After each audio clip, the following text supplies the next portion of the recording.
La forme négative nommée la négation exprime le contraire d'une simple affirmation. Pour cela, on utilise différents procédés que tu vas apprendre maintenant à distinguer. Pour exprimer une négation, on peut utiliser le champ lexical. On prend des antonymes qui sont les mots contraires, l'adverbe sans ou les préfixes comme mal nous aide à le faire. Malpoli, imprudent, sans défense exprime une négation. On peut aussi utiliser des adverbes, on a alors une négation grammaticale.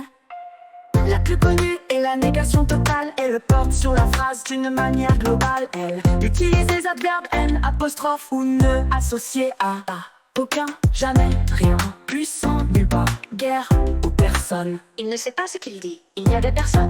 Tu ne partiras donc jamais.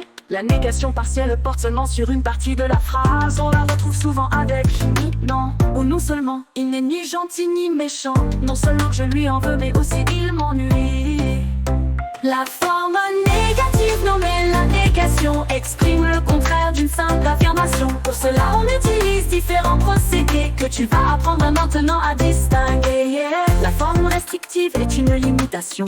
Elle limite le sens de la phrase. Elle utilise les mots ne et que qui signifient seulement il ne mange que des légumes. La négation double ou renforcée utilise plusieurs adverbes ou pronoms pour renforcer l'idée de cette négation. Je ne veux rien dire à personne, tu ne vas jamais nulle part. Tu peux aussi trouver un verbe infinitif pour exprimer la négation. Devant le verbe se place l'adverbe, même si nous l'oublions souvent quand nous parlons. Il est important de ne rien oublier. Je pense ne pas rentrer seul.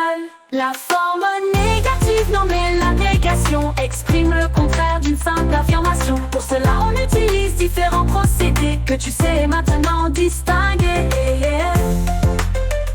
Et oui, car maintenant tu sais les distinguer.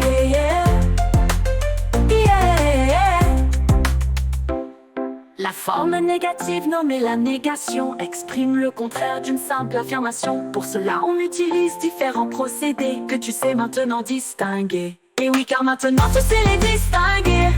Yeah.